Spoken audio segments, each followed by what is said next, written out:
کیونکہ میں ان کو ایم ایل اے نہیں سمجھتا ہوں. ایم ایل اے وہ ہے تنخواہوں کے لیے, اپنے گھروں کے لیے, لیکن عوام کے لیے اگر دیکھا جائے تو وہ ڈیلی ویجر سے بھی کم ہے. جہاں پنچایت گھر نہ ہو وہاں پنچایتی راج قائم کیسے کر سکتے ہیں؟ میں اپنے دل کی جانب دیکھ کر خاموش رہتا ہوں. بہاریں پوچھتی ہے مجھ سے یہ ویرانہ وطن کس کا.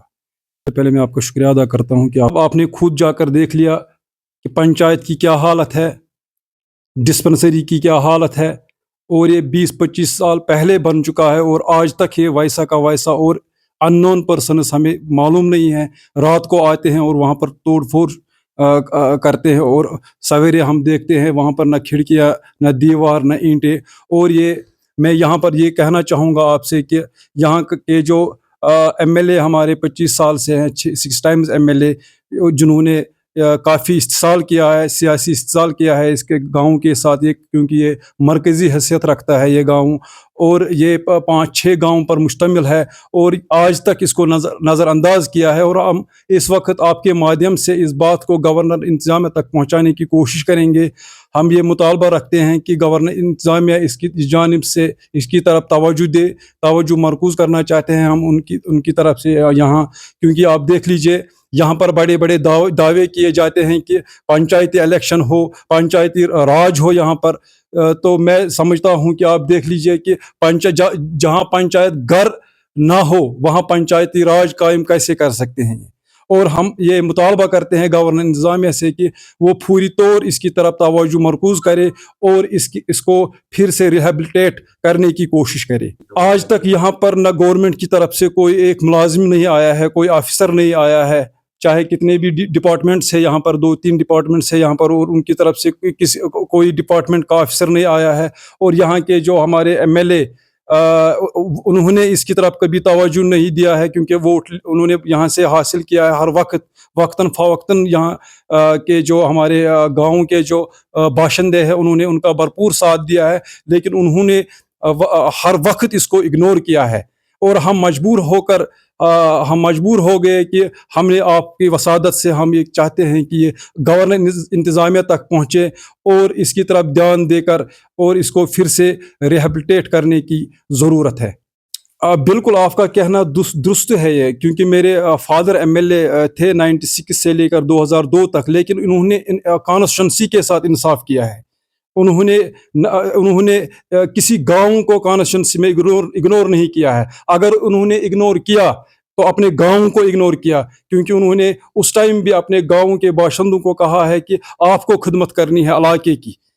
اگر آپ ایز کمپیئر ٹو خان صاحب کی بات کریں, آپ دیکھ لیجئے وہاں تحصیل ہے, وہاں ہر کوئی ڈپارٹمنٹ ہے, وہاں پولیس اسٹیشن ہے, وہاں پر ابھی بھی اب سب ڈسٹرکٹ ہے وہاں پر اس وقت. تو لیکن وہ انہوں نے سارا کھینچ کے علاقے کا جتنا بھی فنڈز واگزار ہوا ہے گورنمنٹ کی طرف سے, اور وہاں ایک ہی گاؤں میں آپ دیکھ لیجئے کتنی ڈیولپمنٹ ہوئی ہے. اور یہی ناانصافی کی ہے انہوں نے ہر جگہ, خصوصاً اس گاؤں کے ساتھ. انہوں نے اس گاؤں کے ساتھ سیاسی استحصال کیا ہے, سیاسی اناد کا کام لے کر انہوں نے اس کے ساتھ کافی استحصال کیا ہے. آپ دیکھ لیجئے گورنمنٹ کی طرف سے یہاں پر کوئی ڈیولپمنٹ نہیں ہوئی ہے. یہاں پر 20 سال پہلے 25 سال پہلے ایک پل ہمارا تھا یہاں پر جو کنیکٹیوٹی تھی یہاں سے لے کر چنار شریف تک, تو اس کو بھی انہوں نے اگنور کیا. اور ہم اس کے حوالے سے بھی ہم گورنر انتظامیہ کا بہت بہت مشکور اور شکر گزار ہے کہ انہوں نے اس کو تعمیر کیا. تو یہاں کے جو ایم ایل اے تھے انہوں نے اس کو بھی اس وقت اگنور کیا. اور یہ آپ دیکھ لیجئے یہاں پر گورنمنٹ کی طرف سے یہی چند کچھ ہمارے یہاں پر ادارے تھے جیسے پنچایت گھاٹ اور ڈسپنسری, تو اس کو بھی انہوں نے اگنور کیا. ہم آپ کے وسادت سے آپ کے مادھیم سے ہم اس بات کو گورنر انتظامیہ تک پہنچانے کی کوشش کریں گے. جو آپ کا ایم ایل اے ہے بھٹ صاحب, دیکھیے ہم ان سے کیا گلے کریں گے, کیا شکوے کریں گے, کیونکہ ایم ایل اے اور ڈیلی ویجر میں کافی فرق ہے. این سی کے اس وقت 50 ڈیلی ویجرز ہے, کیونکہ میں ان کو ایم ایل اے نہیں سمجھتا ہوں. ایم ایل اے وہ ہے تنخواہوں کے لیے, اپنے گھروں کے لیے, لیکن عوام کے لیے اگر دیکھا جائے تو وہ ڈیلی ویجر سے بھی کم ہے, کیونکہ انہوں نے بڑے بڑے دعوے کیے الیکشن کے دوران, الیکشن کے مہم کے دوران انہوں نے اتنے بڑے بڑے دعوے کیے. 370 کو لے کر 3501 کو لے کر اسٹیٹ ہوڈ کو لے کر انہوں نے بڑے بڑے دعوے کیے. گیس سلنڈر کی بات کریں تو 12 سلنڈر انہوں نے فری وعدے کیے عوام کے ساتھ کہ ہم 1 سال کے لیے ہم 12 سلنڈر فری دیں گے. انہوں نے بڑے بڑے دعوے کیے اور آج وہ دیکھیے آج 50 MLA میں سے ایک MLA بھی آپ کشمیر میں نہیں, جموں کشمیر میں نظر نہیں آتا ہے.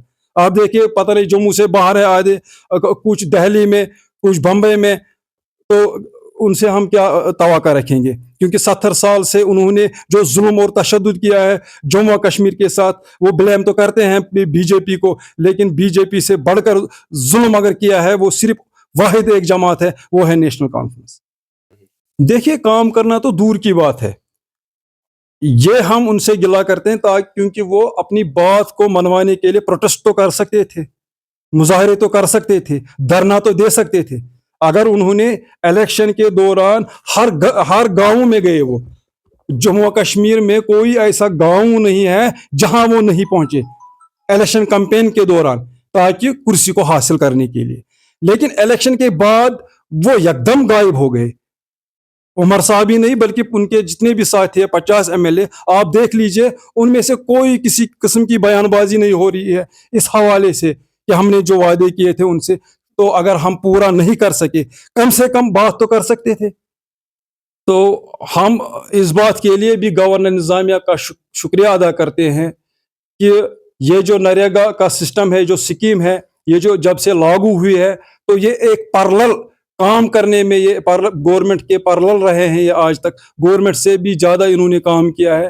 تو ہم توقع رکھتے ہیں کہ گورنر انتظامیہ اس پر زیادہ سے زیادہ زور دے تاکہ جتنے بھی جہاں سے بھی کہیں نالے چھوٹے بڑے جہاں کام ہو رہا ہے اس وقت, جہاں کام ہوا ہے اور بہت اچھے طریقے سے ہوا ہے. اور یہ اس وقت بدنصیبی کی بدقسمتی کی بات ہے کہ ہمیں چھوٹے چھوٹے کاموں پر ہمیں بیان بازی دینی پڑتی ہے, چھوٹے چھوٹے کاموں پر ہمیں دھرنا اور پروٹیسٹ اور مظاہرے کرنے پڑتے ہیں, آواز بلند ہو کر کہنا پڑتا ہے. ایک وقت تھا جب ان کی طرف دھیان نہیں تھا کہ یہ خود ہی ہوتے تھے, لیکن آج کل MLA میں بھی یہ طاقت نہیں رہی ہے کہ وہ ان کاموں کی طرف دھیان دے اور ایسے کاموں کو انجام لانے میں وہ بالکل کوئی رول ادا نہیں کر رہے ہیں. ہماری یہ مانگ رہے گی, موجودہ سرکار سے تو توقعات نہیں ہیں, وہ تو نہیں کر سکتے ہیں, لیکن گورنر انتظامیہ سے ہم یہ مطالبہ اور توقع رکھتے ہیں کہ وہ یہاں پر وزٹ کرے, ان کے جو آفیسرز ہیں وہ یہاں پر وزٹ کرے, وہ دیکھے کہ اس کی کیا خستہ حالت ہے, چاہے پنچایت یا گھاٹ یا ڈسپنسری. یہی تھی ہماری گورنمنٹ کی طرف سے آج تک جو ڈیولپمنٹ ہوئی ہے اس گاؤں میں. اور یہ بھی آپ دیکھ لیجئے کہ یہ بھی کتنا, اس میں بھی کتنا ڈیمیج ہوا ہے, اور ہم چاہتے ہیں کہ وہ یہاں پر وزٹ کرے, وہ آئے اور خود دیکھیں, کیونکہ جب پنچایت کا گھر ہی نہ ہو تو پنچایت الیکشن کس لیے. یہاں پر اس کے ساتھ آپ دیکھ لیجئے جو گھاٹ ہے یہاں کا, اور 3-3 ہزار روپیہ گورنمنٹ ہی وہاں ایک دکان ہمارا ہے یہاں پر اڈے میں, تو 3-3 ہزار وہ منتھلی وہ ان کو دیتے ہیں, لیکن جبکہ یہاں پر گھاٹ اویلیبل ہے, زمین اویلیبل ہے, اور اس کے ساتھ ساتھ دیوار بندی بھی اگر ہو اس کے ساتھ, تو یہ ہمارا مطالبہ ہے.